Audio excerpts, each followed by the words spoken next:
Hello and welcome to BW Live. How the devil are we all? Yeah, I don't know what to say. I do not know what to say. I'm not sure. Let's have a chat with the boys about it and get into this game. So we had United away tonight. Haven't run there for a long time, and it stays that way. First in the box tonight, we had Ronry. Then we had Thunder Road being a cheeky devil. Then we had Josh Bowman, J. Rob, Alan Craker, Supercalifragilisticexpialidocious. Oh, first time. Guna 73, Carlito El Guna, Mr. Waffles, formerly Noza, and 235100. Who is next? Josh Page is there. Tell you what, it's all happening. MJL is there. Fro Grower's there. Loki 73, Pat Brady's there. Thomas from Norway's there. Hello, one and all. How the devil are we all? Yeah, not the result I think we were, definitely not the result we were hoping for. And not the result we expected by the looks of it. But hey, that's the way it goes. Tonight, guys, I'm joined by Freddie Hussein. Say hello, Freddie. I'm on mute, sorry. Hello, everyone. I'm just, that match has taken it out of me. I can't talk. Other than Tottenham, I think that game is probably the most stressful game of the year for me. I think because I wasn't brought up in London, so living like elsewhere in the country, anyone was a United fan. Anyone who didn't really care about football, they just knew who United were, so everyone was a United fan. And it used to get right in my goat when we used to get beaten by Alex Ferguson team. And I think it makes it worse now that they're not even that good. So I feel like we should be. Yeah, I'm just really drained, but I'll struggle on through. You're a hero. You're a hero, Freddie. I'm really impressed. Also tonight, we have the one and only Senior Welsh. Say hello, John. Hello, John. Yes! He comes out with it. I mean, you know, Freddie Hussein didn't do it, so someone had to do the joke. As always, I'm going to interrupt my own introduction by thanking Yvonne for her donation straight away in the box, as she always does. Have I missed it? You missed it, Jace. You were being such a pro doing your intro that you missed it. It's all right. Yvonne knows. She knows you love her. That's hardly being a pro. Yvonne Okafor. Knew it was a draw, was sick all day, 20 unbeaten. Yvonne puts it into perspective again, 20 unbeaten. Well done, Yvonne. And as always, thank you ever so much for the donation. You may get a package in the mail this week. I'm relying on the Royal Mail, Yvonne. I'm relying on the Royal Mail. Look out for your post. That's all I got to say. Presents on the way. Right, guys, tonight we're going to give away a T-shirt later again. They, funnily enough, they are in the post and in production. So Loki 73s is currently being made, and the rest are in the post all over the world. So here we go. Let's get into the game. I'm going to start with... Actually, I'm going to start with John on this. Lineups. Ramboin, no Ozil, no Xhaka. You said before the game we're going to miss Xhaka, and you were right.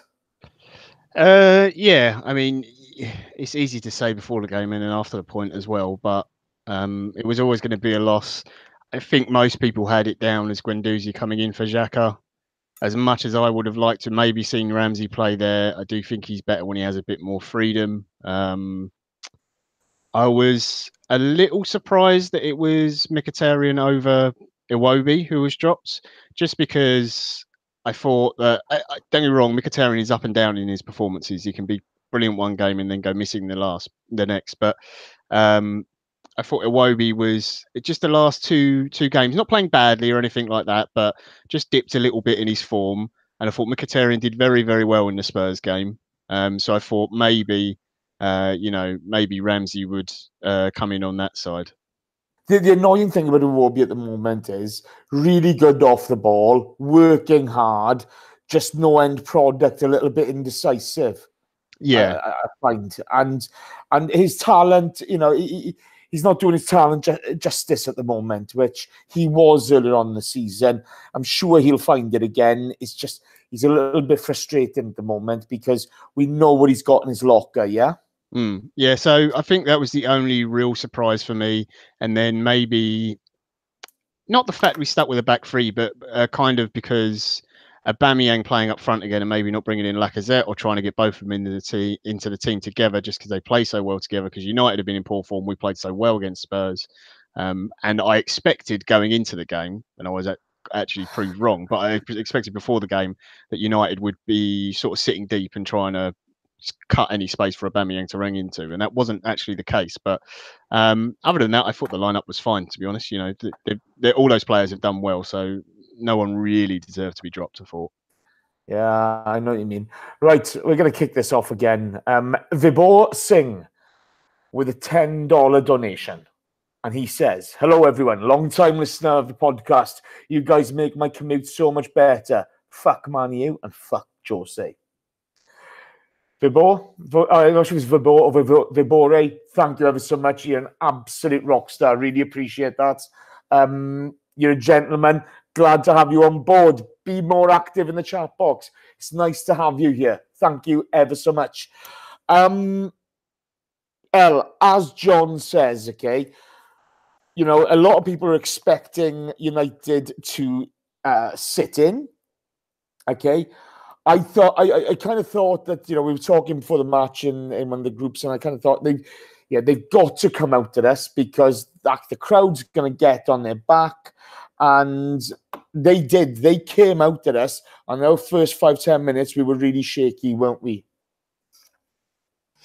Yeah, definitely. I was quite surprised by how well they pressed. I thought, I don't know if they'd be able to continue it for the whole game, but they pressed really well in those first sort of 10, 15 minutes or so. And we can see, especially from sort of Arsenal teams in the past, we struggle under that sort of pressure. We can be sort of drawn into little bad mistakes. We dilly-dally on the ball, or are pressured into making rush passes that don't quite meet the mark and are intercepted. And I thought, particularly out of everyone in the team, the two centre mid struggled with that a lot. I think Guendouzi, who I don't want to dig anyone out today because I don't think anyone had a really good game, but I thought he was left wanting. He'd hang on to the ball a bit too much. He's got this sort of youthful exuberance where he'll hang on to it too much. He hasn't quite got the experience to know when to, right, it's getting a bit tight, I need to shift it off. Or he'll just sort of wave and look for a foul, and you sort of sat there and you think, we got away with that one because you got given the foul, probably wasn't the foul. And their press really worked. And I thought if we could just continue with the ball, we could pass it out the back, which obviously is something that Unai Emery's tried to sort of get Arsenal to do since he's been here. And I thought potentially if we keep passing around, keep the ball, let them press, tie themselves out. And with that front three they've got of Lingard, Rashford and Martial, they are all pacey, fast forwards, and they kept up for a long bit of time. And it was, but again, because of all this season, we're a very strong second half team, and I just thought if we could keep the ball a bit, keep away from them, let them run themselves ragged, and then potentially second half we can then pounce. But turned out it wasn't going to happen. Yeah, absolutely.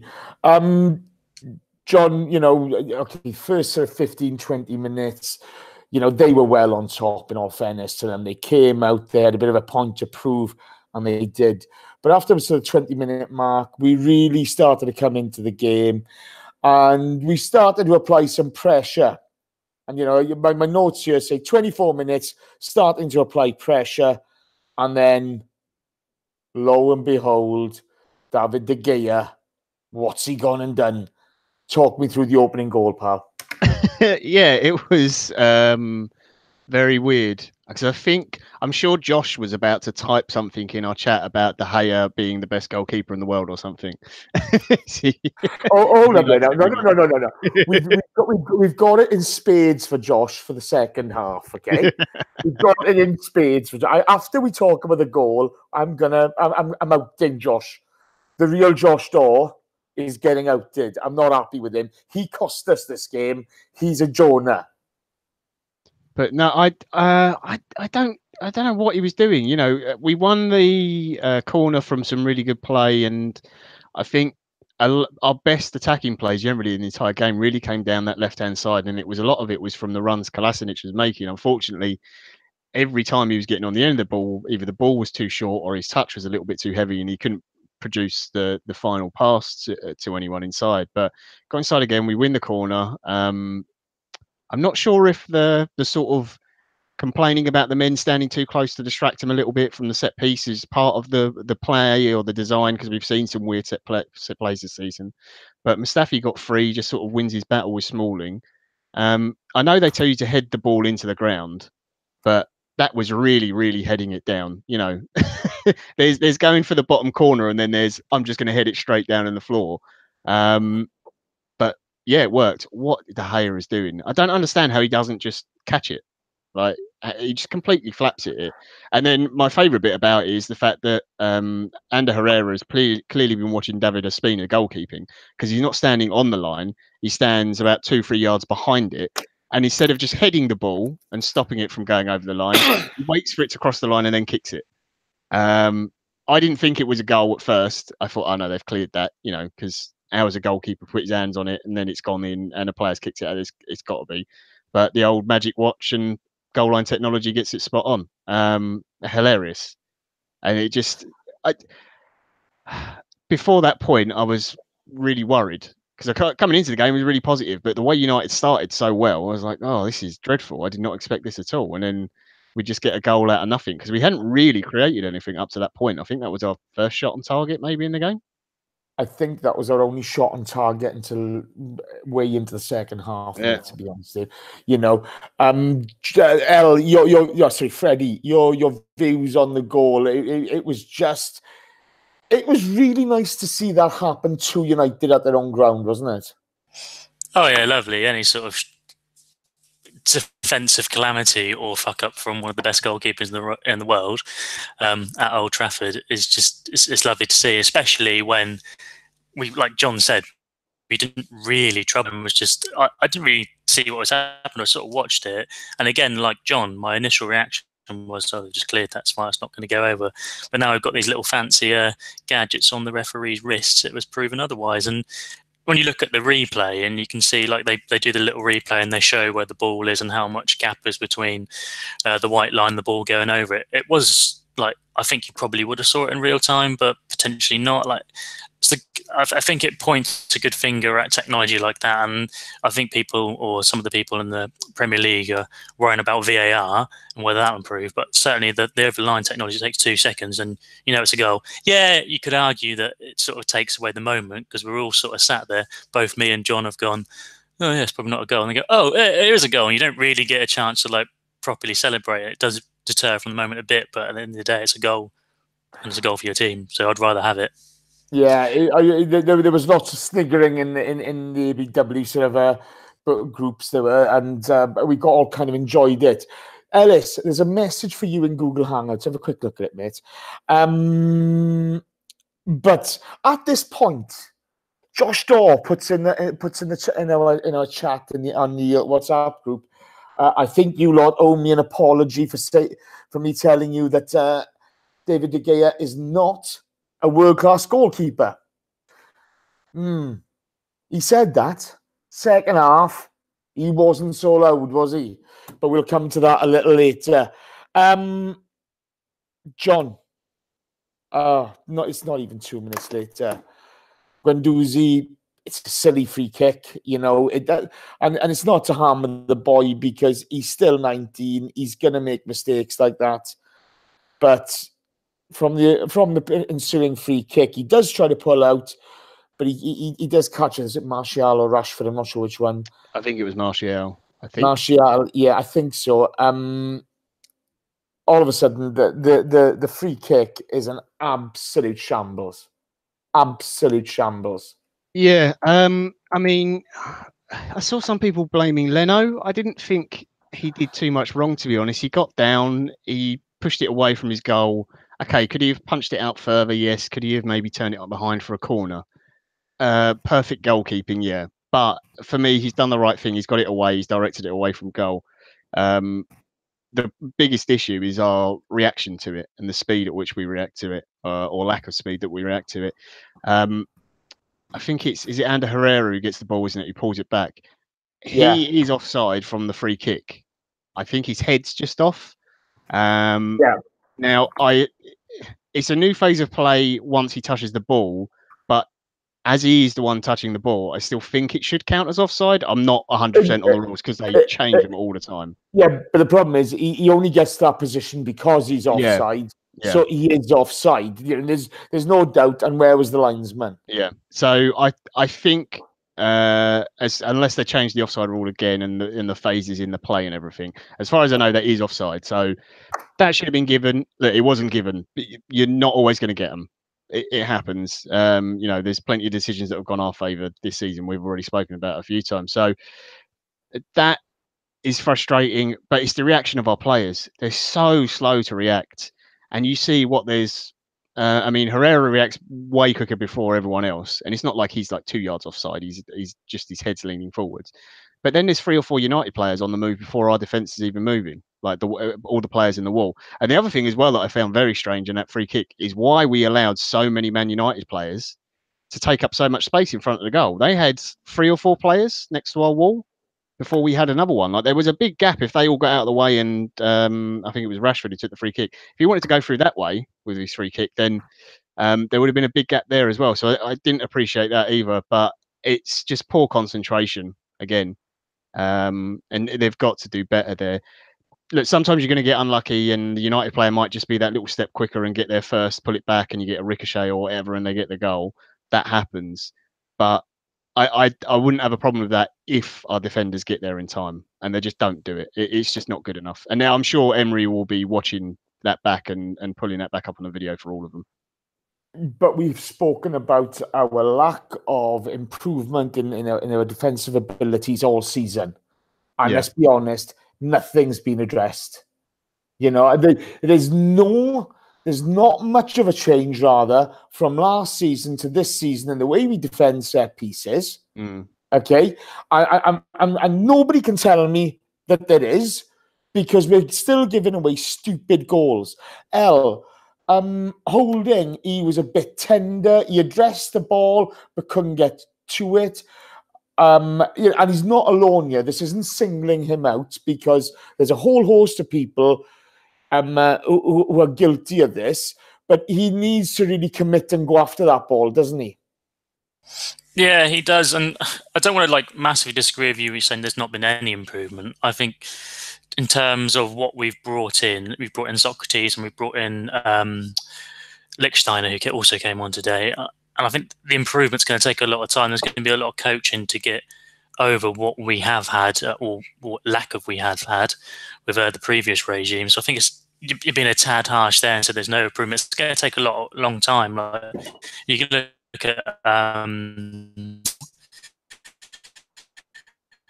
your internet's gone to pot, mate. Your internet's gone. Sorry, Al. Your internet's gone to pod, pal. Gone to pod. No. Sorry, mate. Have a look at it. Try to come back on to me. John, I'm going to come back to you. Apologies, listeners. Ellis does live in Norwich. There's not a lot I can say. And even with Jay Charming's really talking him up in the chat box, it's not doing his internet much good. I do apologise. So as Ellis thinks I'm being harsh on us here with regard to the way we defend, but okay, we're a little bit singling out Holding on the goal because he doesn't commit to the ball, but there's an awful lot of other people who don't do anything, isn't there? Yeah, I think he's the easy one to pick out because he has the best chance in terms of clearing it, but no one does themselves any merit, in the way they react to the free kick and to Leno's save. So I don't get the blame being put on Leno for that goal, and it's just poor concentration. And I agree with you that I don't think our defence has massively improved. I do think there's been a little bit of improvement, but I think it's more a personnel issue. So I think the way generally when they have time and they're being directed clearly, you can see that they're actually picking up the players properly. But it's when things are done quickly and everything, they're not reacting fast enough. And I think that's less a coaching issue, and that's more just some players are slow to do things. And I do genuinely think that if Emery gets his say in some defenders and who they can bring in, then that will improve over time. And it's something we're going to have to unfortunately suffer with for now. Yeah, it's something. Well, we're going to have to work on it. But I mean, this is the thing. I keep on hearing, "Oh, so and so's done well today," or "so and so's done well today," but I don't see them anywhere near the danger when we're being scored on. Yeah, and that's a real issue for me. I think there's a whole lot of nonsense spoken about defence at the moment. And, I thought Sunday, magnificent, North London derby, couple of stupid moments from people. I wasn't happy with Socrates. And I wasn't happy with any of them for the free kick, from the header from the free kick. But when you look at it, this is schoolboy stuff a lot of the time, where we're bigging up players who aren't doing the basics of defending very well at times. So it's a bit of an issue. I mean, other people will disagree, and that's fine. But I do think if you compare this game and Sunday's game and the goals you conceded today to Sunday's, it's the same thing. It's individual errors or lapses of concentration, and it's all very quick in a very short space of time. But on the majority of the game, they've played well, and it's just these little moments where we've been punished. Absolutely. And when you are playing, I know United are in a very bad run of form, but they still have good players. So if you do that against teams with quality players, you're going to be punished. Absolutely. El, we're going to try you again, pal. Are you there? I am here. Can you hear me? Am I a robot? I can hear you quite clearly. That's very impressive. Norwich, you have a winner. For now. Holding gets injured. Rashford makes a challenge. I didn't think it was particularly nasty. A little bit high in his shin, but I don't know what he's done. He looked in some serious pain when he's gone off, didn't he? Yeah, and they put him in a bit of a splint as well when he came off, which is never a good sign. That obviously means they're thinking something might potentially be broken there, or he might have pulled something to put him in a sort of splint. So that is worrying, and it makes you think how long he potentially could be out for. But I think the more worrying thing for me, rather than him going out and potentially being out for a long time, is how the two more experienced centre-backs and the more experienced defender who came on in his place seemed worse off for it. You would have thought the younger guy going off wouldn't make too much difference, replacing with a more experienced head, albeit as someone who doesn't really play in that position, you wouldn't have thought it'd done too much difference. But although we weren't great defensively then, I just felt worried. That I just felt you can obviously see that these guys, Socrates, Mustafi and Lichtsteiner, haven't played in that positions together, if at all, or a lot at all. And it showed. They just didn't seem to communicate as well as they could.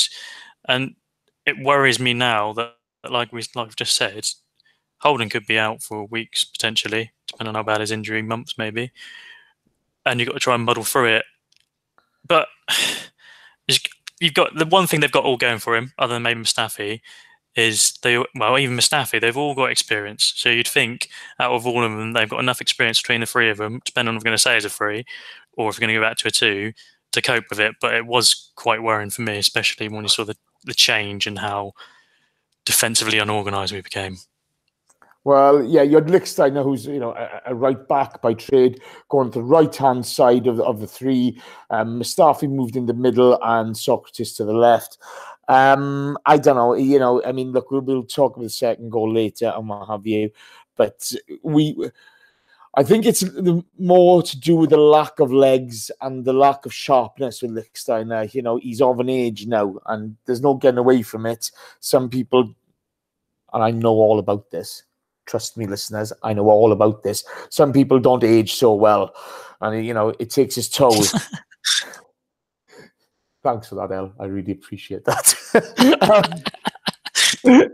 John, after that, we have 5 minutes of madness with yellow cards being flung about like a monkey flinging his poo in the zoo. Mustafi, Rojo, And I thought the Rojo challenge could have been a red. He's off his feet in the box. He's out of control. You know, Marina's always going to bottle a red at Old Trafford, but I can't see how he stays on the pitch. Lingard picks up a yellow. Then Hector picks up a yellow. And then Matic picks up a yellow. There was just yellows flying about. It was lunacy, wasn't it? Yeah, it did go a little bit mad. I didn't actually think that, and chat box is going to hate me as usual when anyone listening later. I didn't think Rojo's was a red card. I thought it was a yellow. I thought he could have been sent off later on for a second yellow. I just thought it was the follow through, and it's the way that Guendouzi, goes up in the air. I don't have a problem with one of our players egging it on and making it look worse than maybe it was. That's fine. I didn't think Hector's was a booking, to be honest. I thought that was just because the way the game had sort of just shifted in that 5-minute period. All the other bookings I thought were fine. I'm not really sure what Mustafi was doing. If Rashford had pulled it off a little bit better, then Mustafi probably would have slid straight off the pitch onto that lovely running track they've got around the pitch there, because he totally turned Mustafi inside out. But yeah, I don't mind a bit of spice in games, but there's like I think the way we did it in the Spurs game was controlled. It was controlled aggression. It was sensible, and we failed at the right times and did it in that. But in that small period, the players didn't lose their head properly, but it was more of a don't react to the other team. You know, you can still go in hard and win the ball and challenge strongly, but you don't have to overreact and give away silly fouls and stuff in places. And I think that's what encouraged the ref to what he did and the way he acted in those 5 minutes. But I thought Hector's one was the only one that probably didn't deserve a yellow. I thought that the others were fine. On the Rojo thing here, we saw on Sunday, and I know the studs were slightly up with Vertonghen, but off his feet, out of control, following through. He was never getting to that ball, mate. He's never, ever getting to that ball. And, you know, I don't understand how that is not a red nowadays. I just don't. I'm sorry. You know, there's no way. If you're off your feet and out of control, it's a red card. I don't think he's out. I think he pulls one leg back, and I think he's trying to pull out of the challenge. Both feet are off the ground. It doesn't matter what he tries to do afterwards. He's out of control. You have no control of yourself when you're off the ground. That is the law, I thought, the rules on it. I mean, I'd have to read the ruling now. I don't know what it is, because they change every single year and they never actually tell the fans. You have to go through the lovely rule book to read it, which is dreadful, which I've had to do a couple of times for different shows. But I think it's just the fact he tries to pull out of it and he doesn't. To me, it's not intentional on trying to hurt the player. When I hear out of control and someone says that to me, out of control, it's a player flying in 2-footed with the intention of injuring a player. No, not going for the ball or anything else. He's just going to take the guy out. That to me is out of control. But again, it's interpretation, and how the referee sees it. And let's be honest, Andrew Marner is not the sharpest tool in the box. No, I don't think so. I don't like blaming referees too much because it's not an easy job. I wouldn't want to do it. Neither do I. But that was right in front of him. And I'm sorry, I'm not out. I think Rojo could have been sent off later in the game. That's for sure. He definitely. How Matic stayed on the pitch, I've no idea. In any case, the game got really shitty after that. There was a lot of bad-tempered business. It's all a little bit handbags. But then we see Ramsey, he kind of fell awkwardly. There's a bit of a kerfuffle after I'm not sure whose yellow card it was. And all of a sudden, he's hobbling about. We've got Holding, who's had to go off with Lichtstein. They're replacing him. And now you're seeing Ramsey hobbling along. It seemed like one of those nights, didn't it? Oh, yeah, definitely. And it's frustrating because we mentioned the point about how good our second halves are. And part of the reason our second half was... Internet. He's gone. He's gone, is he? Right, okay. The tractor boys have come to get him. Oh, no. Leave Ellis alone. Leave Ellis alone. Ellis is a nurse. He raises money for charity. We love Ellis. So all of a sudden then, Ramsey's hobbling about. He comes back onto the park, but you can see he's just not moving properly. You kind of realise we're about to lose a player at half time. Yeah. the second day of the match. And at that point, I'm really getting worried. We hadn't had the greatest first half, you know. We scored a lucky goal, a fortunate goal, and then we were pitiful in defence, and we conceded the equaliser. And you're going into half time thinking, well, okay, it's not looking good. We're gonna have another sub on, but we are a second half team, yeah, John? Yeah, absolutely. I was disappointed with the first. I mean, I don't want to say disappointed because I think the way that United started the game, I was pleased that we got a goal and that we, took the lead because I thought United started much better than us. So, to go in at 1-1, whilst annoying because in the way that we conceded our goal, I thought that other than that, our play was okay. It wasn't marvellous, but I thought second half we generally play better. I was a little bit more optimistic about Ramsey just because he had carried on. And I thought, well, you got 15 minutes at half time. Maybe you can massage it, get some ice on it. Maybe you might be able to come back out and then you can maybe sub him a little bit later. But we know Emery likes halftime sub anyway. So I was like, okay, even if he has to come off, Mkhitaryan could come on. He had a good game in, against Spurs in the first half that he played. He can definitely do something. We've got Lacazette on the bench as well. We can definitely cause this United team problems. Because I thought, particularly the guy's name, Darlow, they're sort of the right wing back. We were getting in behind him so often that I thought, we're going to make a chance, like a really good clear cut chance. And the form of Aubameyang's in, and if Lacazette comes on, we can definitely, get ourselves back into the game and get in front again. So I wasn't too overly worried, but yeah, the Ramsey injury was disappointing.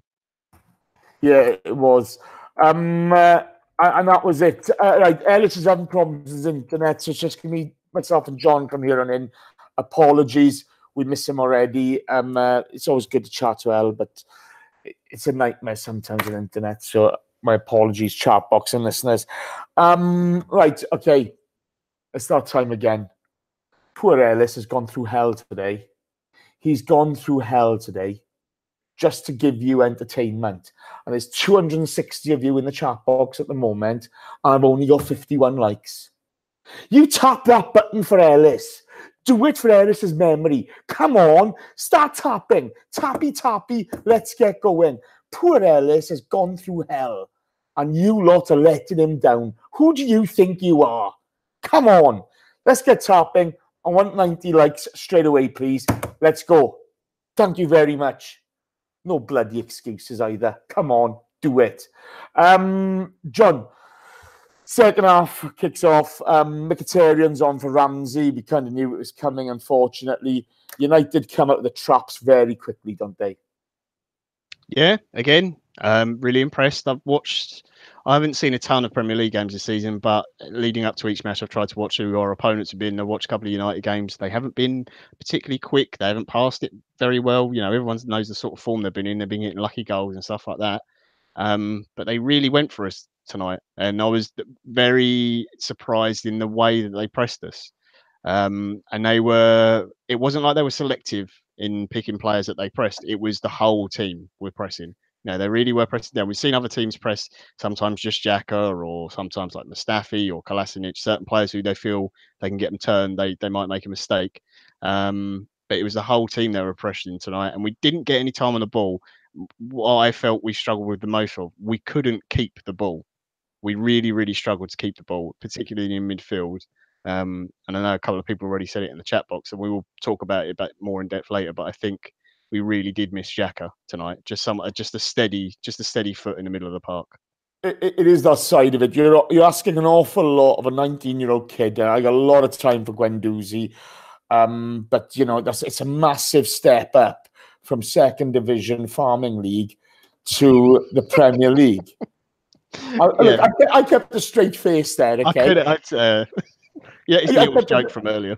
I kept a straight face there, and you've let me down. I can't believe it. But we're asking an awful lot of this lad, and I think some of Guendouzi's decision making isn't great. But he can't buy Xhaka's experience. And you look at some of the stick that Xhaka gets throughout the season, and we've given him a hard time on here. You've defended him admirably. but you were wrong on a lot of occasions. Sorry. But, you know, the poor kid, he's on a hiding to nothing. And whatever you say about that United team, under Herrera and that midfield are very experienced. They go over, they're dirty, they're horrible. That was a big ask of Guendouzi and Torreira today. And I think actually that, I don't like saying this, I think Jose, even though they've been in a bad run of form, he got his tactics right against us, didn't he? Yeah, I thought, honestly, especially with the subs that he made at the end of the game, I kind of got that horrible feeling of, oh, God, he's going to win this in the last minute, like he's done us tactically. Also, partly because of the injuries we got, that really didn't help, because it was a lot more difficult for Unai to change the game in the ways he has done in the past. But no, I thought tactically they got it very well. It's not just Guendouzi as well. I think it's fair to say that Torreira didn't have his best game today. He still played well, Torreira, but there's a couple of times where he gave the ball away. Kolasinac, you know, the passing wasn't as sharp as it was in the Spurs game. But Xhaka's a big miss. Torreira, Guendouzi haven't played that much together. You know, we've only just sort of settled on this system. You lose Rob Holding in the back three, and then you bring in Lichtsteiner as well, disrupting it. So it's going to make it difficult. Yeah, I'm sorry. There's a couple of shout-outs here coming. I've forgotten who put it in earlier on, but somebody said there's a lot of pray for Ellis in there earlier on, and somebody said the Norwich internet carrier pigeon's been shot by the looks of things, which I thought was very good. And now, Max Hooney says, I'll donate £100 if Welsh Justice spells Guendouzi. And she's written it in there. I'm not even going down that road. We don't need the £100. Thank you very much. But I'm not with it today. I don't get people at times. It's bonkers. Yeah, I just thought, you know, if you look at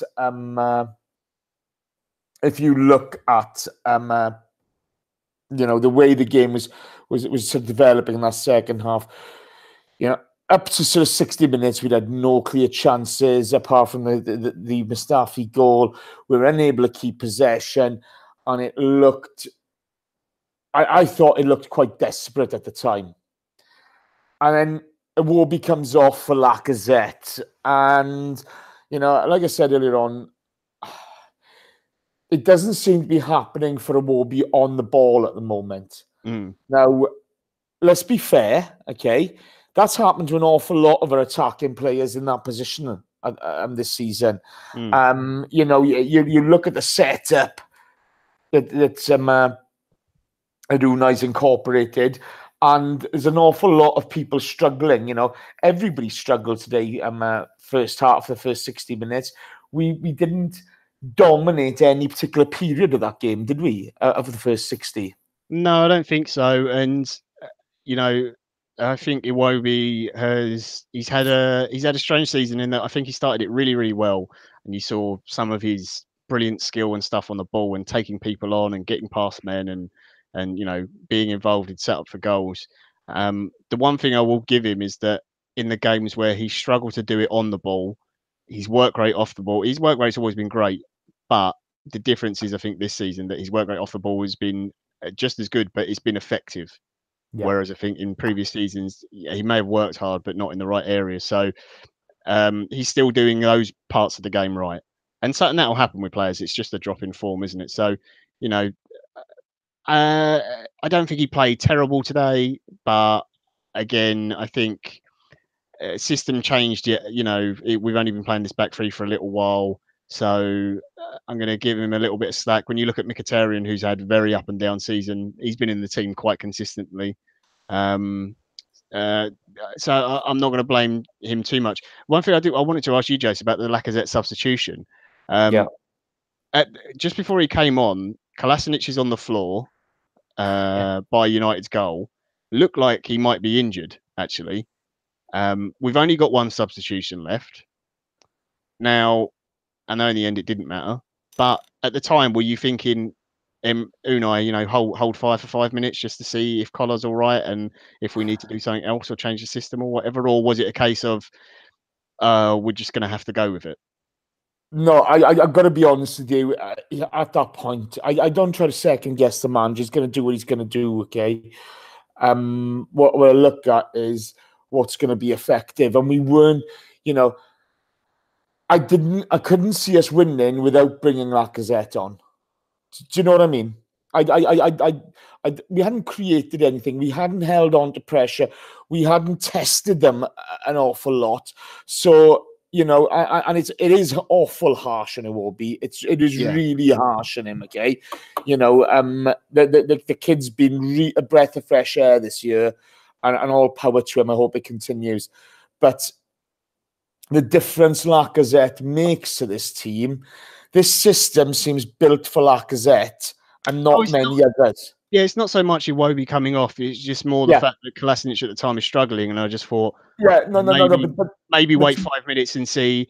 Like, still, you're going to bring Lacazette on, but if in case Kolasinac needs to come off, because after that, obviously we had the goal before that, but after the goal we scored as well, then you had Mustafi go down for a minute and look like he might be struggling as well. But you're at that point. You've had to make 2 substitutions for injury. Okay, whatever's going to happen is going to happen. He saw that Kolasinac was all right, and then he made the thing. You know, it's a brave substitution, but he's not going there to draw or lose. He's going there to try to win the game. And we've seen his mantra throughout the season. If at any given point he doesn't think something's working, he goes to change it. Yeah. Now, obviously, look, if Kolasinac was in trouble, Lacazette would not have come on. But I think sometimes you've got to be brave. You know, what I do like about Unai Emery is, even if we don't start that well, second half, he shows real ambition. Yeah. Do you know what I mean? He really I like the fact he goes to win games. Yeah. Yeah. I think that's great. Yeah. So that for me is, you can hold off till the last 5 minutes, but by then the game could be lost. You've got to go. So, we've been a bit up at that point. All of a sudden, then, I thought Mkhitaryan had won the ball, but Rojo had given the ball away. You have Mkhitaryan and Lacazette with the 1-2, and Lacazette scores.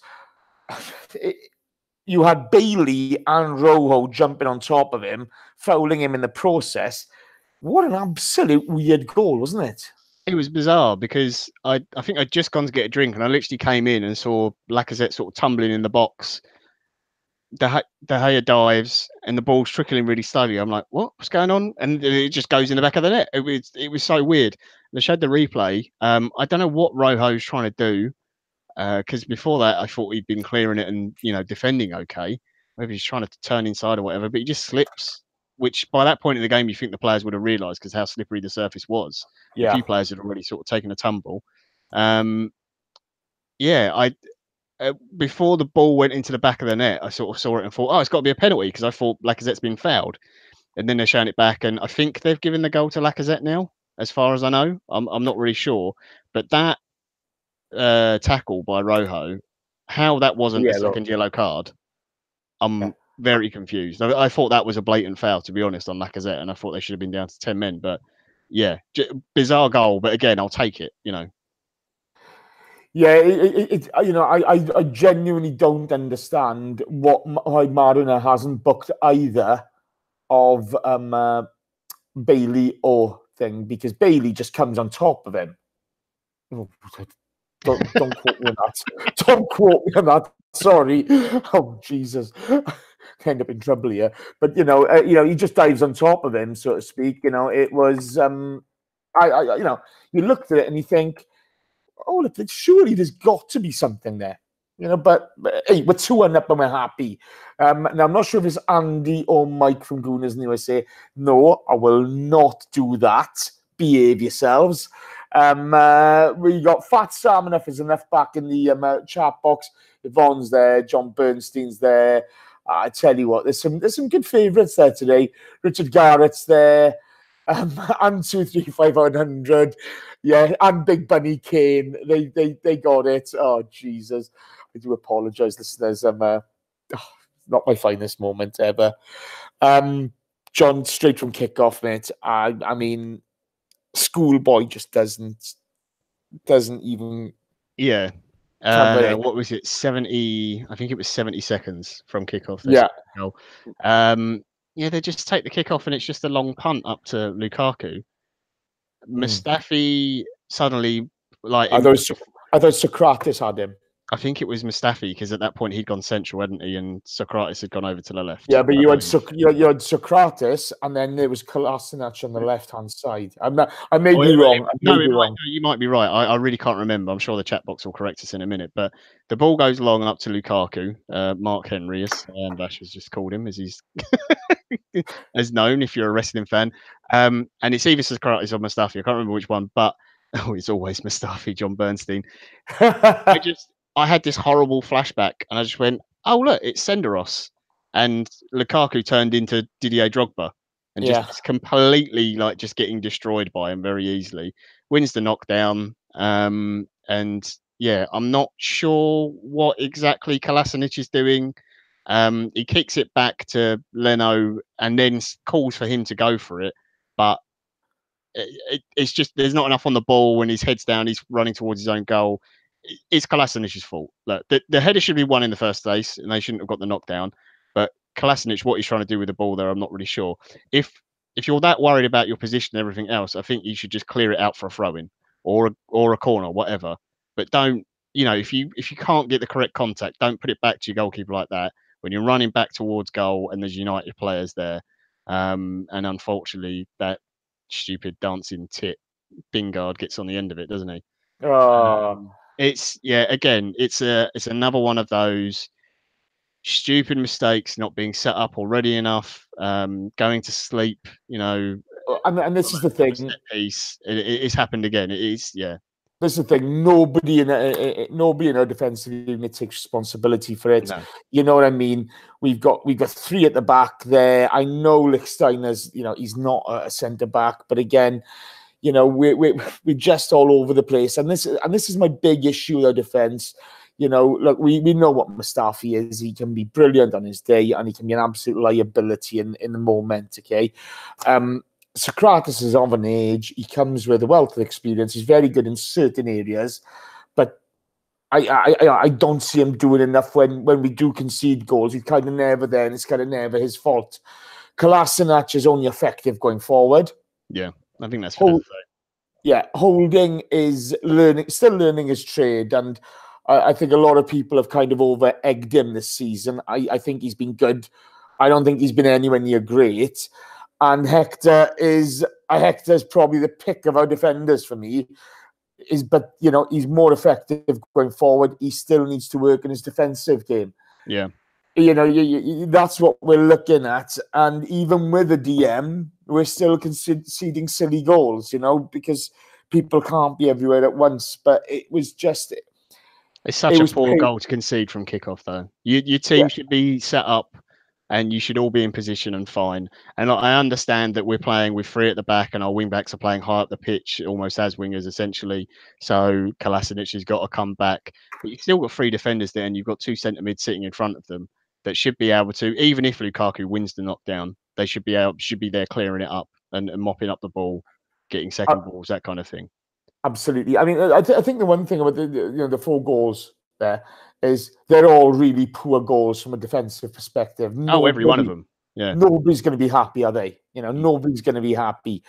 After that, we have De Gea making a great save from Aubameyang. Aubameyang burst into life, and all of a sudden we started to go at them. We started to play for this win.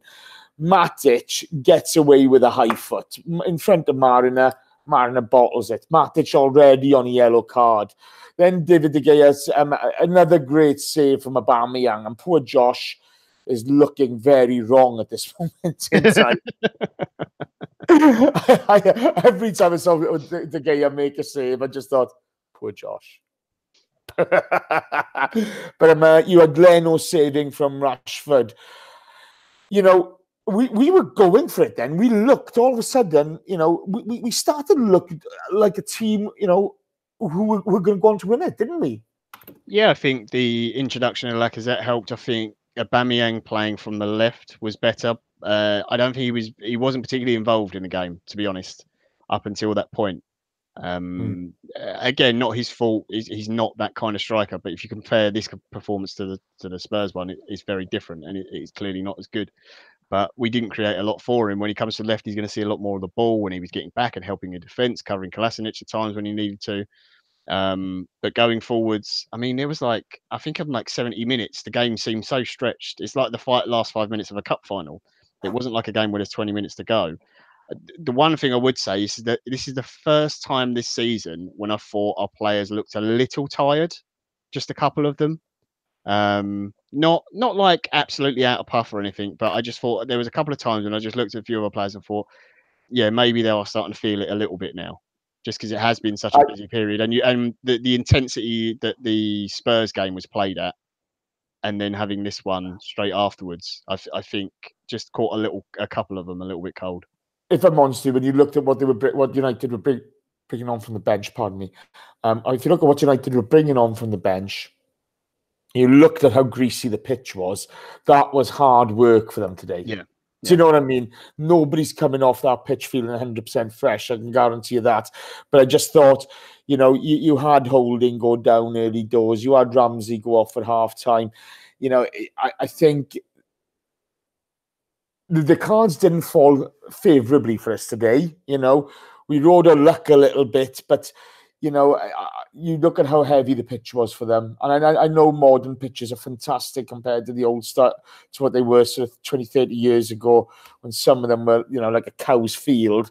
But, it's still hard. It was quite high intensity, and it was one of those, it's just the way we were always going to get caught by it sooner or later. Then you get a little later on, this is sort of towards the end of the game now, Guendouzi's in possession in an attack, trying to push us forward in towards the edge of the box, and Fellaini pulls him down by the hair, right in front of Andre Marina again. And I know it sounds like I'm moaning about the referee, but these are just events that have happened. And Andre Marina just gives a free kick. Now, I think it was Ronaldo, wasn't it, who got sent off for doing that in the Champions League. It's above the shoulder. So, yeah. It's above the shoulder. It's a challenge on the head, regardless of whether it's just pulling his hair or not. He doesn't even get a booking for this. At this point, I'm sorry, okay? I'm thinking somebody's taking the piss somewhere. Yeah, I don't... Unless Mariner didn't see the hair pull and he just thought he's grabbed his shoulder and sort of pulled him back or something, and that's what he's giving it for. It's the only reasoning I can think of. I'm sorry, it's right in front of him, fella. It's right in front of him. Andre Mariner, he's got a fucking history of just being a dog shit referee. I mean, if I obviously I only saw it in real time and I haven't seen a replay or anything, but if he's blatantly looking at it, then yeah, I'm assuming that's a red card by the rules. That would be violent conduct, because I think anything to the head counts as violent conduct. Exactly, yeah. But the fact he doesn't even book him, that was what would make me think, oh, maybe he thought it's a pull back on the shoulder or whatever. Can you stop being so balanced? I know it's terrible. I'm sorry. You're ruining this for me. Ruining it. See, if you match of the day, if you want, that's how you do balance. That's how you do it properly. I'm not sure what's annoying me more, the fact I've only got 83 likes, or the fact that John's being balanced. I don't know what's going on here, guys. I do not know what's going on. It's ridiculous. Then I get a notification on my Arsenal app saying Torreira goal. Did anybody else get that, or was it just me and Steve? No, there was quite a few. I saw Twitter, because you guys were like sort of 30 seconds ahead of me. And you put the message in. I thought, oh, what? And I think it was literally as that happened, there was a shot from, it might be Mkhitaryan or someone. It might have been his offside goal, actually. Yeah, it's the Lacazette one came up afterwards. The Lacazette one? Yeah. Oh, right, yeah. And I think the ball actually came back out to Torreira, and I thought, oh, this must be the goal. And then there was no goal. Yeah. That's what I thought. I didn't even have the app, and I didn't even see it. So I was even more confused. But yeah, I think, I don't know if either there's an intern who works on the Arsenal app who is not an Arsenal fan, or he's just bad at his job. It's probably just an intern who's bad at his job, I'll be honest. But we did have I'm not sure, was it the Arsenal or was it another sort of kind of fan platform where a guy from Manchester who ran their social media? Oh, yeah. There was that as well, yeah. Or somebody. I think they outsourced the work or something to someone, and he was a Man United fan, yeah, and he did a joke thing, didn't he, from an Arsenal account or whatever. But I think he did it to a couple of different clubs. Yeah. Yeah. When it's a business, it's a business, isn't it, pal? That's all I got to say. Mate, if I had a job and I didn't care about it, and it was that was it, AFTV, they had a Man United fan running their Twitter account. That was it. Yeah. I mean, everybody knows what I'm on about. Oh, did they? Oh, I didn't. I couldn't remember. Oh, fuck 'em, who cares? Look, if I had a job like that and I didn't particularly care about it, and I got to run like a Man United account or a Spurs one, I'd rip it to pieces. I'd absolutely destroy it. They'd have to come in. They'd have to get the police to try and drag me out of the chair whilst I'm still typing. You'd have 10 phones hidden around the world. So then we get the Lacazette offside goal. Oh, that was frustrating. But we were really going for it. We really had the bit between our teeth. We were having a go at it. The Mkhitaryan goal was offside. I wasn't sure whether he should have left that and we'd have had a corner, but I kind of missed the ball. Beautiful finish, though. Yeah, it shows you his quality, doesn't it? Yeah. It shows you really what he's capable of and what he could bring to this team. And then at the end of the game, Fellaini elbow in Lichtsteiner's head, and again, nothing much happens to him because, man, there's a shithouse. And maybe Lichtsteiner is milking it. Oh, he's definitely milking.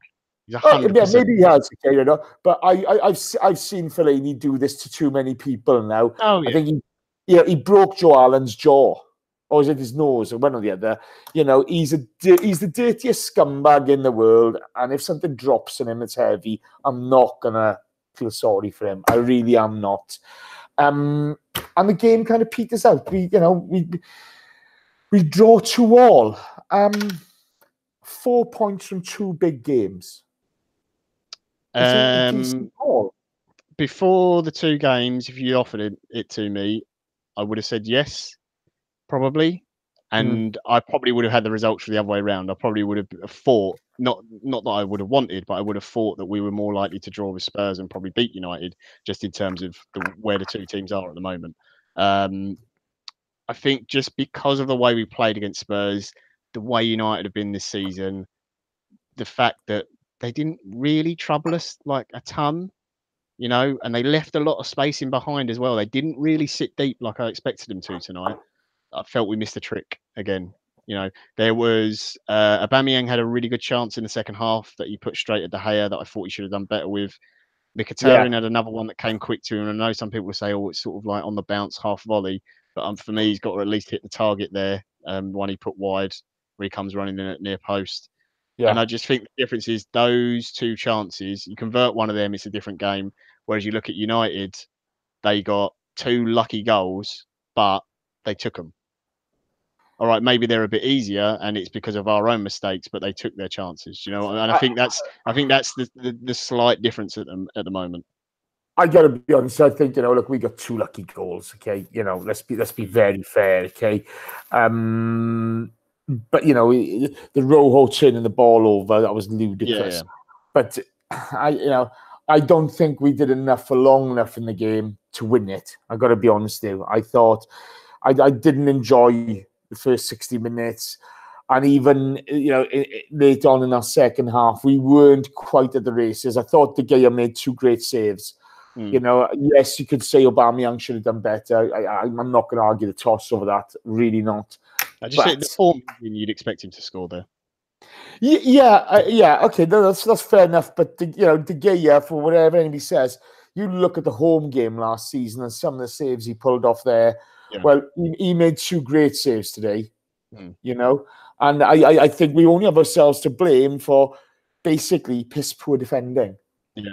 No, I think on the balance of play and in the way we performed, a draw probably was a fair result. I just think for me, it feels like a little bit of a, it's kind of sucked the excitement out of the weekend. Like, I'm not taking anything away from the Spurs performance because it was amazing and I absolutely loved it. But it's kind of drained my enjoyment out of it a little bit because I had such high hopes coming into this one, especially because we haven't won at Old Trafford in the league for so long now.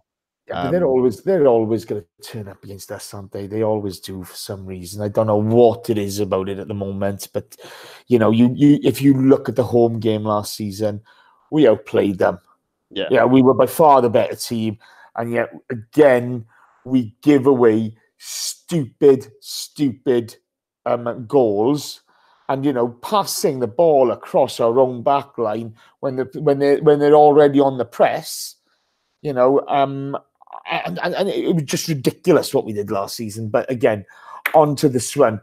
Pug, I think you've been a bit harsh there, mate. Got to be honest with you. Guys, let's end that conversation now in the chat box. There's no need for it at all, okay? Let's leave it. Let's leave it go, okay? We don't get involved in that. I don't think you meant it harshly, Pug. I know what you're saying, but I don't think you meant it harshly at all, but let's end that conversation, please. On to questions, mate. I think, you know, it was a frustrating game, wasn't it? We had so much hope. A bit like this podcast tonight with Ellis, Mel being on, or Freddie was saying. It's so much hope, and yet it all came crashing down around the years. And Jay Charmings was in there, you know, supporting Ellis as normal. You know, to be fair, but it just didn't happen. Straight on to questions. Josh Bowman says Ramsey should have stayed on. I think he made the effort, didn't he? He couldn't. Yeah, I think the way they did it, because it was so close to the half time, it's the sensible thing. It was only a few minutes. You know, let him see if he can run it off. They get him in at half time, maybe give him some treatment, and he might be okay. But look, apologies. Who was it? Oh, Rudy Raslos, sorry, put in the chat earlier some quotes from Unai after the game saying that Ramsey's injury looks like a small one. So hopefully, you know, it's a week, maybe 2 weeks most. You know, it might just be a knock and he's back for the next game. You never know. Yeah. Unfortunately, obviously, this is not confirmed yet. This is just initial sort of looks, but Holdings one looks a bit more serious. Which, you know, we hope it's nothing. It doesn't require surgery, and at most it's a few weeks. But he didn't sound as promising on that one. No, in all fairness, and Ellis is a nurse. He knows his stuff, you know. And when he says they put in a splint, and that's worrying because they think it could be a break, you know, you've got to take Ellis's word seriously there, because he rarely comments on things unless he's, you know, he's sure. So we're like, fingers crossed. You know, we don't need any more injuries, and it's horrible to see young players have bad injuries. You know, as much as I hate United and all these other clubs, you don't like seeing it happen to anybody. But when it's your own, it's, you know, and we've seen it way too often at the Arsenal. DPAD asks, do you think the formation fits Iwobi? I don't think it's bad for him. I think it's okay because he gets to play a little bit more inside than when we were playing sort of 4-3-3 or 4-2-3-1, where he had to be a bit more disciplined with his width. Because he does like to come inside. The only thing I will say is, since we've gone to this system, he doesn't go past people as much. And I'm not sure if that's just in terms of how he's playing at the moment, he's confident, not necessarily his confidence, but he's just not quite doing it in the same way. Or it's more of an instruction from Unai that he doesn't want him to go past the player as much, and he's waiting for the wing back to overlap, and he's the option to get to the byline. Because we saw Iwobi doing that a lot when we were playing that sort of 4-3-3, 4-2-3-1 kind of hybrid.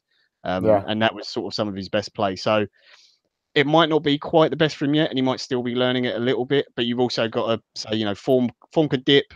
That will happen. And also, you know, maybe it is the manager saying to him, okay, I don't want you to go beyond the ball as much in this formation. I want you to be the man coming on to the end of things. The thing is, he's not alone, is he? You know, he's not alone in this. And I mean, the one thing I found today was our movement off the ball. It wasn't great. Okay, it wasn't great. I think there's a lot of emotion on Sunday, which Cardi just threw at times. But, you know, what we didn't do tonight, which we did very effectively second half on Sunday, was, you know, you had sort of Lacazette and Aubameyang splitting, going wide, creating the space for Ramsey to run into. Now, we didn't do that today, and you saw one point where Ramsey takes a shot onto goal, which ends up being nothing. But when you saw the run from Iwobi, he's covered. There's no pass on. And I don't know why. I think he decided that Iwobi was the pass. Aubameyang is stood there. He's not coming in. So there's no forward ball. It's only a sideways ball. And he ends up making the wrong decision anyway and takes a shot. But that was indicative of the whole night and not just those guys at the time. Yeah. We weren't great with our movement. And you know, any team suffers then. Any team suffers. So it's a little bit difficult. Right, here we go. Abhishek Abhishek Mandvikar, sorry. Who do we miss more tonight, Xhaka or Ozil? I'll take this one. I'll take this. I've given him a lot of stick this season, but without doubt, it's Xhaka. That ability he has to find a pass and sort of to keep things moving. Whereas I don't think he's got the quick. No, I don't think. I know he hasn't got the quickest feet in the game, but he's found a partnership with Torreira, which keeps the tempo going. And, you know, he's very good at getting the ball moving forward quickly. And we missed that tonight. Guendouzi is one or two touches too many, kind of slows it up. So all of a sudden, you haven't got that pace in transition, which Xhaka's kind of found that recently, you know. Or not recently, this season, sorry. He's found that with Torreira, with the way they've formed that little partnership there, we're able to transition quite quickly compared to what we have been in the past. With Guendouzi, it's one or two touches. He likes a sideways movement as well, you know, to find space. And it kind of holds things up a bit too much. And when you've got the pace of Aubameyang and people like Ramsey who like to run forward, you know, you just need that ball going a bit quicker to me. So, he moves it quicker, and I think his range of passing and his accuracy. And he's just the kind of guy who tonight, in the periods where maybe we did look a little bit tired, he could have just got his foot on the ball and just slowed down the tempo enough to give someone a breather, just sort of ease the play and then pick it back up again. And he dictate. Him and Torreira have got a really good understanding of dictating the play and speeding it up when they need to and slowing it down when they need to, which I think is. I think Chris has been a great component talking about this, and so has Dom, that a lot of positions on the pitch, it's less about individual talent. Obviously, that is a big help, but the partnerships that you form with the people around you are so important and so key to how well the team plays, whether it's at centre-back or in midfield. As for Ozil, if Unai is wondering where he was on Instagram earlier watching the game, so I assume he's at home because he didn't know where he was after the Spurs game. There you go. But no, I will say something nice about Ozil. I would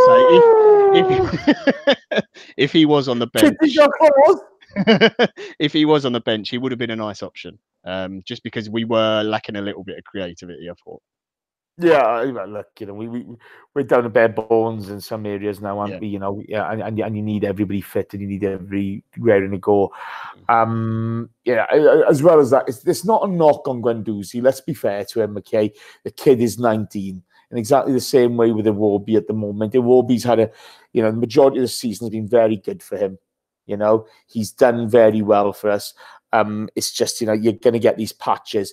And no matter, you know, I don't care who you are, you're 19, you can't buy experience. You only learn by playing. You know, that's a huge game as well. Despite United's position in the league, there's still a massive game to come into play. It's you know, and he's up against seasoned top quality pros. You look at the amount of money spent on that squad, and there's Matteo Guendouzi, £2 million from Lorient, from the farming community. You know, Jesus wept. It's a massive step up. Got to get the digs in. Got to get them in. You know who we're having a dig at. And 235100 says, Herrera, diving cheat. Rojo, diving cheat. Question for later. Are any scum players not diving cheats? I don't think Rashford is. Yeah, he is. Rashford's a diving scumbag. Okay. Yeah, he is.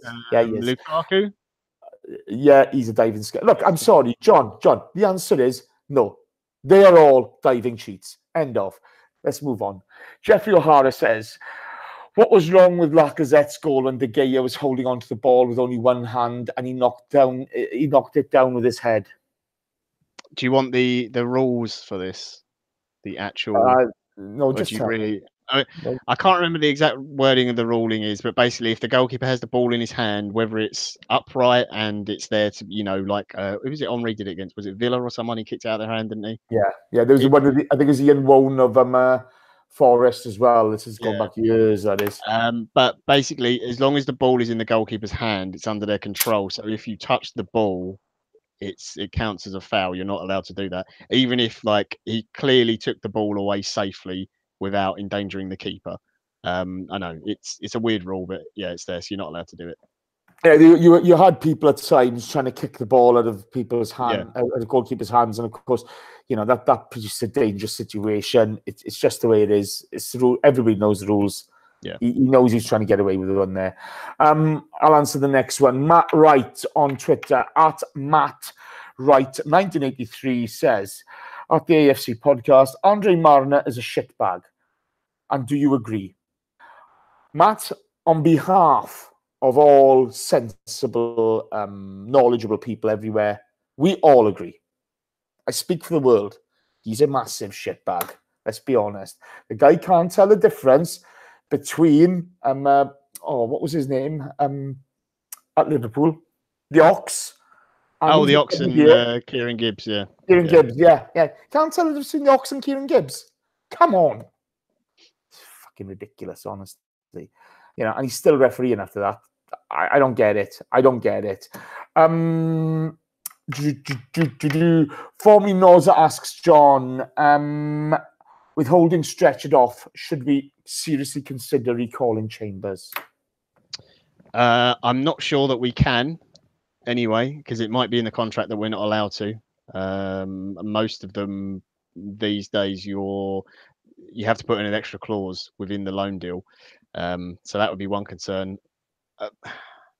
It depends. If Unai really wants to stick with this back three system, then either we have to see if we can recall him, or we have to go out and buy in January. Because if he wants to play free at the back, then we haven't got the personnel for it. And this is the thing. Even if Koscielny comes back, you can't throw him in. You can't rely on him, can you? No. I mean, you can't rely on him when he's fully fit, to be fair. But Farmers League. What can I say? Let's be fair. United last season at home. It's cause again. Atletico Madrid. It's cause again. I'm sorry. He's coming towards the end of his career. He's had serious injury problems, which, in all fairness to him, it's a great credit to him. He's manfully tried to get through. But don't tell me it doesn't take its toll. No, it takes its toll on him, and he's only human. There's a few people saying, Mavropanos. I mean, he's a very, very young kid who's totally inexperienced. People are saying Monreal as well. Look, I love Monreal, and he can play in the back three. He's very good at it. But again, what you're then doing, if Holding's injury is long term in any way, if it's a month, even that's still annoying because you then got to rehabilitate and get him back to match fitness. Put Monreal in. If one of those players picks up an injury again, you've got no one. You're putting all your defenders on the pitch at one time. It's dangerous enough the way we're doing it at the moment with our three only fit centre backs playing. So I don't think that's realistically an option. But this is the thing as well. When people talk about Mavropanos, I'm sorry, he's got 3 appearances for the Arsenal. He's got 3 appearances, and people are talking about him as if he's some sort of legend. Okay, he's got 3 appearances, and he's sent off in one of those. Yeah. What you cannot. You're putting too much pressure on the kid. He may be quick, he may turn out to be an absolute worldie, but you don't want to pile all this pressure on a young lad so early on. And let's be honest, this is going to be high stakes for us going over Christmas. We're 20 unbeaten now. Yeah. With first game we lose, if somebody's made a mistake for that, they're going to get slaughtered. And that's just the way it is. That's what modern football's all about. And you can't put that much pressure on the kid. You either bring Chambers back or you go out and buy. I think the realistic thing is that they have to go and buy, because I think the fact he loaned Chambers out probably says more than likely that they're looking to sell in the summer. Well, whether they are or not, that's up to them. I mean, Yeah, I think I think that's silly because you look at the end of last season, Chambers was our best centre back. You know, it's up to the manager though. Well, not yeah, maybe it well, isn't up it's to the not up to manager. man, is it? Yeah, maybe it isn't. I think it's a case of what he sees for the future and what he wants the team to play, that kind of thing. But I think January is, as it goes on at the moment, and as his injuries sort of pick up, in particular in defence, I think it's becoming more and more important that we really look at January as a time to actually get someone in. I got to be honest with you, I think we need to buy anyway. You look at the age of Socrates, you look at the age of Koscielny. You know, these guys aren't getting any younger. Yeah. Okay, if you can bring in a 25-year-old with decent experience, it buys you breathing space. You know, but we wait and see what happens. PJ98 asks 980. Sorry, PJ. Why was Rambo wearing the captain's armband if he's leaving? What the fuck? He says. I don't know. Emery said he had 5 captains at the start of the season. One of them was Ramsey, Xhaka, Ozil. Was it Czech and maybe Mustafi or Monreal? Or no, it would be Koscielny, I assume, wouldn't it? Yeah, unless he didn't count Cos in the 5. I don't know. Yeah, he counted Cos in the 5. Yeah. He did, yeah. So he's already said that he might have captained us before. Look, I would love to have a proper captain who plays week in, week out. Arsenal haven't had that for so long, but it's just football is very different than how it used to be. And I think the one thing you can say about Ramsey is whether he does go or not, and there's rumours now that the club maybe is sitting back down again and negotiating with him, he's going to be professional until the day he leaves the club.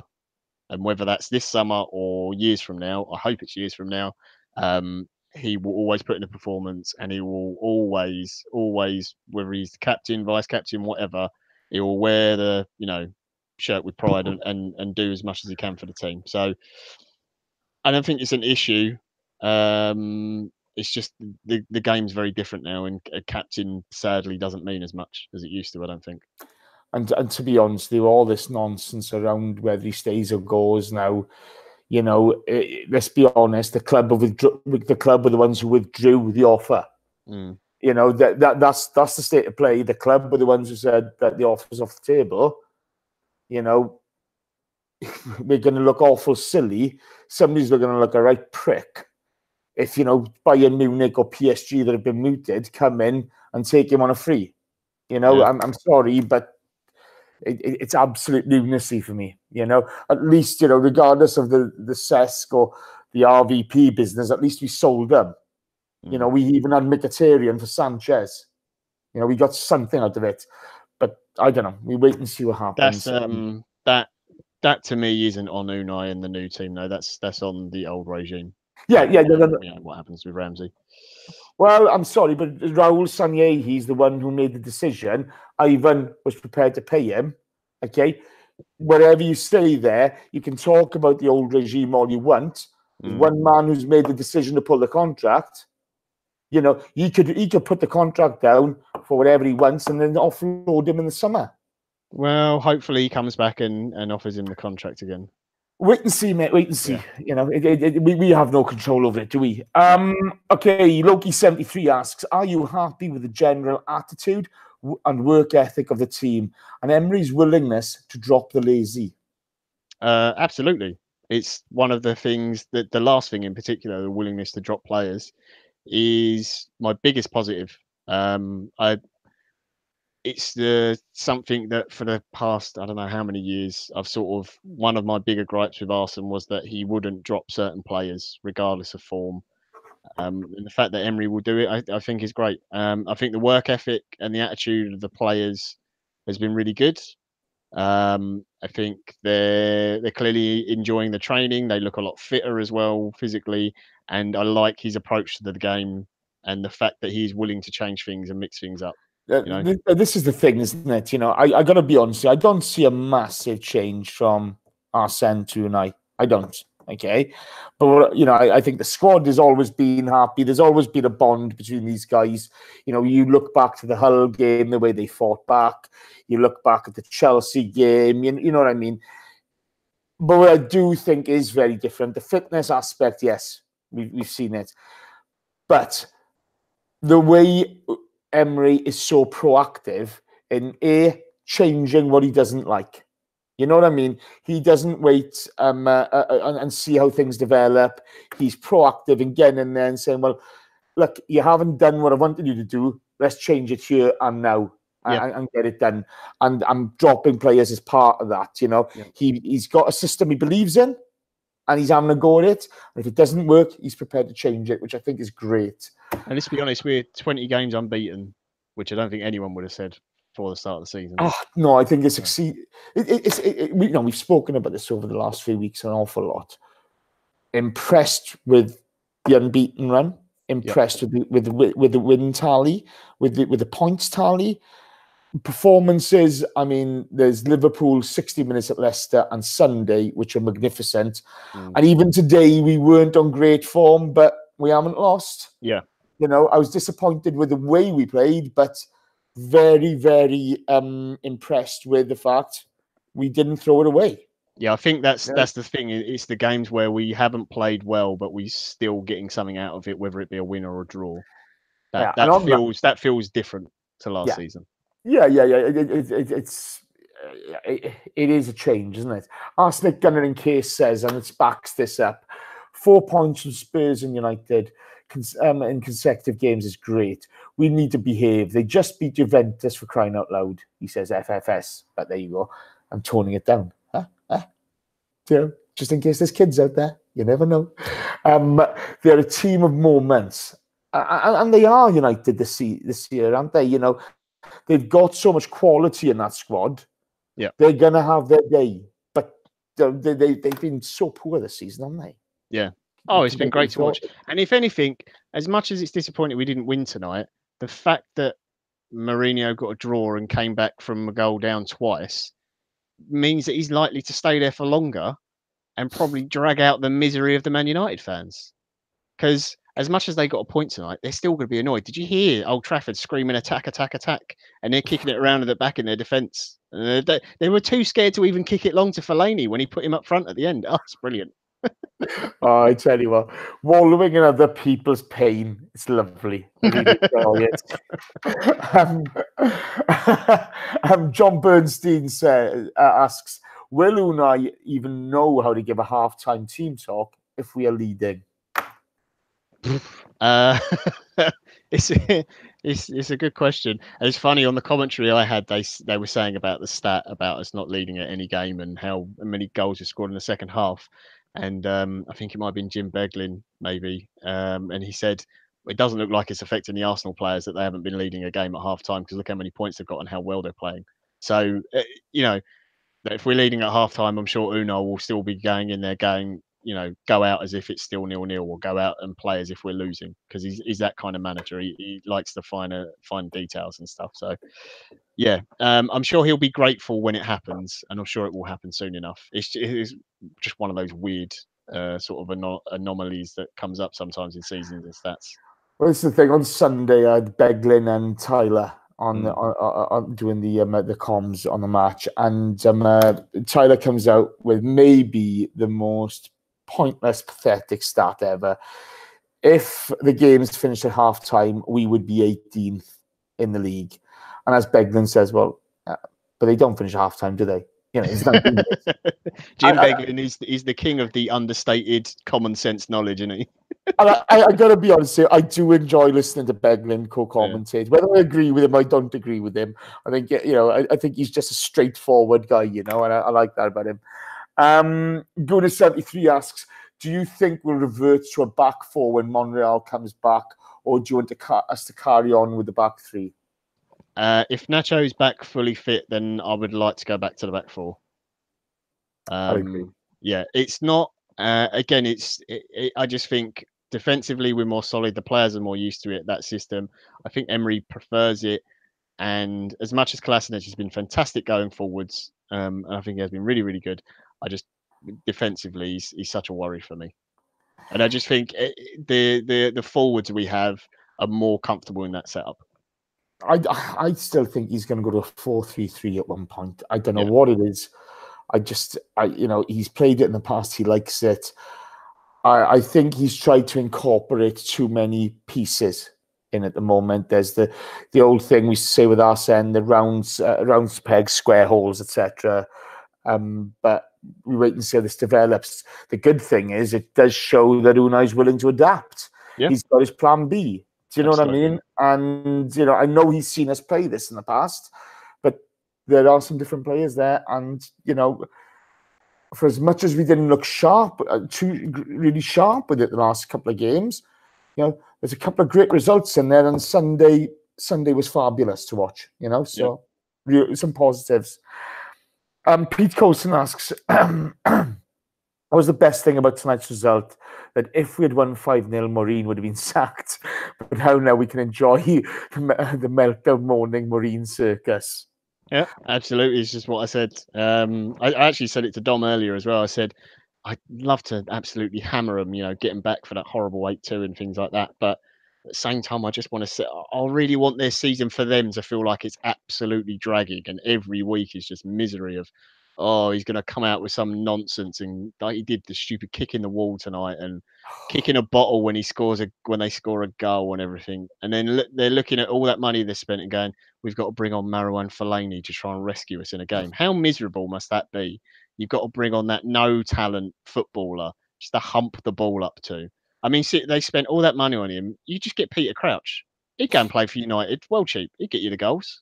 And at least you get a little dance out of him, little conversations and banter and stuff. Instead of that miserable Belgian get up there, it's just, that must be horrible. And I love it. Absolutely love it. And the thing is, I'll say this with hand on heart, he's a piece of shit as well. Really is. He is. He goes up with his elbows flying about. It's not naughty. It's, he does it on purpose. He's scumbag. There you go. Final question. I'm not sure if it's Andy or Mike on the Gooners podcast thing tonight. It's probably Mike. Was it Andy? No, I don't, never mind. It's one of them. They're off their heads. How do you feel about Ainsley Maitland-Niles being given a run at right wing? If you like it, you're welcome. If you don't, it was all Danny's idea. I don't have a problem with it. I think he's a good. I do think. Oh, it is Mike. Oh, they're both there. Hello, Mike and Andy. I do think that it's eventually he will become a centre mid and he'll get to play that position. But I think he's a very good option to have there. He's very confident. He's got a lot of pace. You can get it past the player. He can score goals. He can make things happen. So, if you need an option I think he can play right and left. We've seen him play left back as well. He's one that can hopefully be utilised. Yeah, it's a strange one with him. I watched him in that under 19s or whatever it was World Cup final. He came onto centre midfield, and I've said this before, okay, but it's a World Cup final. Whether it's age grade or not doesn't matter. And this kid comes on, and he's just, he's so nonchalant. He drives me to distraction. I genuinely just look at him and think, what the hell is going on here? And he looks as if he's on holiday. Yeah. The kid's got all the talent in the world. He's got enough pace about him. We've given Josh some stick tonight, but in all fairness, he says he makes some very good points. He sees him as a winger because he has got bags of pace. And I think it's a good point from Josh, But, whichever way you kind of look at it, this kid has options. I think somebody's going to have to make a decision for him to say, right, this is what we do with you. But Arsene did it with a number of players where he'd play them out wide to give them the experience to come in. And I kind of like that as well at times. Yeah. I think he's, you can see Unai definitely has some faith in him because at the start of the season, obviously he was playing fullback, wasn't he? And he got that injury and he just got unlucky. And I think otherwise he would have played more. So maybe they are still just trying to get him up to full fitness because although it wasn't a bad break or anything else, they don't want to, chuck him straight in there. And also I don't think Unai wants to disrupt the balance of the team at the moment because definitely in the league, you've got a clear, not hierarchy, but there's a real good understanding and sort of connection and interplay between a lot of the players at the moment. You don't want to disrupt that too much whilst we're getting results. I think he could come in and add something to it, though. The one thing I do like about Maitland-Niles is he plays with conviction from the off. You know, at times you'll see him be indecisive, you know, and that's probably because his feet are so quick. He's got such talent there. You know, he's not sure what he wants to go and do. But, you know, you're looking at sort of Maitland-Niles. He's made his decision and he's having a go at it. But, you know, it's one of those things where I really enjoy that in a player. I like the ambition, you know, and I think I'd love to give a little bit of that to Iwobi because I think he'd be spectacular with that. Just make a decision. Don't worry about it. Don't worry about buggering up. That's fine. Yeah. It'll happen. But just make a decision and have a go, pal, because I think it's going to come off for you and it's going to pay off big time. Formerly Nauza. Have you seen this? Formerly Nauza. Mr. Waffles, they're all having a go. John Bernstein, they're all having a go, yeah? That's terrible. And look, we've got 100, well, not quite 100 likes. We've got 98 and 2 dislikes. So we hit 100. I'll be funny. I kind of like a dislike now and again. You know what I mean? You know, 98 likes. There's 180 of you still watching this nonsense, and I get 100, and I get 98 likes. You're taking the piss. Who do you think you are? Coming in here, having fun, you're taking the mickey out of me, and I'm at 99 now. Come on, somebody gets into triple digits, please. No, toot sweet, tappy. Let's get going. That's it for tonight, guys. Thank you to everybody in the chat box. You've been spectacular. It's been a lot of fun in there, and you know you've been brilliant. You know, what can I say? Kieran 4215 comes in with it. You're a lifesaver, mate. Well played. Thank you. We'll be going live after. No, it's podcast tomorrow night. Sorry. Oh, Mike has just donated $1. Mike, you're a star. Thank you ever so much. And we now have 101 likes. That's better, people. It's not good enough, but it's better. You know, yeah, so let's go. Scott Wilkins, I think you're right, mate. I think you're right. This week's podcast there's been a slight amendment to the lineup. You have Chris Carpenter, Lord Hillwood, and you have Jeff Arsenal on with Danny. That's going to be interesting. That's going to be a lot of fun. On the weekend, we have Huddersfield. The lineup is myself, John, and the return of the boy wonder from down under. Dom's back. Then the carrier bag. No, I don't like saying carrier bag. It's a bit disrespectful to the place. Yeah. You have Danny, Ellis, and either Josh or myself. We'll wait to see what Josh's availability is like on that. No, sorry. Danny, Ellis, and Shredder. Sorry, on carrier bag. Danny, Ellis, and Shredder on that one. And Southampton, Josh, Ellis, and Carl are taken away. Oh, formerly Nolza comes in there with a Carpenter out. Oh, I like that. Oh, so nice. I'm 2, 3, 5, 100. Carrier bag out. It's all going wrong, yeah. It's all going wrong.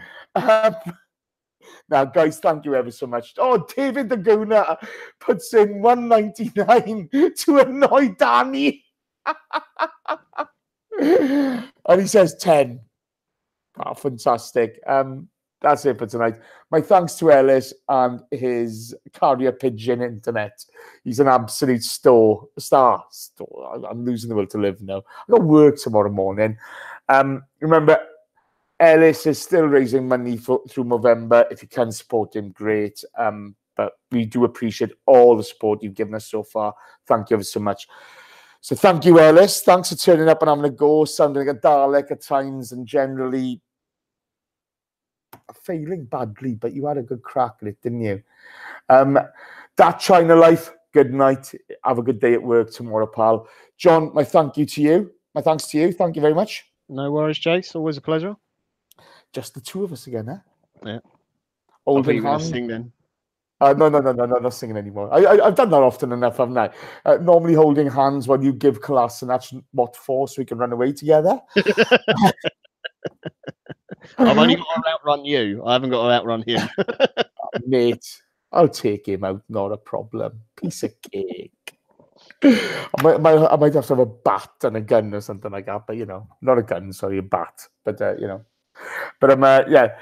Danny's just given us an update. Okay, Ellis has made £315 and another £65 from you guys. That's a really good effort for growing a Saddam Hussein / Freddie Mercury moustache, and all that money goes to a really good cause. So well done, Ellis, and well done, you guys. Thank you ever so much. We look forward to the podcast tomorrow. We look forward to seeing you with the Huddersfield game. Thank you ever so much. 20 games unbeaten. It's not a bad life. Switch this off. Thanks, Yvonne, and thanks, Vibor, as well. Yes! Thank you very much. Shit, sorry. Oh, damn. Sorry. That's how much of a shit show I am today. I do apologize. Oh, and thank you, David, as well. Thank you, David and Mike from Goonies in the USA as well. David, I missed those two. Thank you very much. Vibore Singh, Yvonne Okafor, thank you very much. You're absolute stars. We forgot to give away the T-shirt. Yeah, I forgot to give away the T-shirt. But half the people probably left. Yeah, we'll give away a T-shirt after the Huddersfield game. I promise you. Don't remind me. I'll forget. Right. If we don't remember, chat box, bug us next time. Remind us about the T-shirt giveaway. So you've got to do it. This is car crash. This is car crash podcast. I'm gonna switch this off before it gets worse. Switch it off. No, do it. Just do it. Just go. Thank you, chat box, and thank you everyone else for listening on all the other platforms. We'll see you after the pod. Bye bye.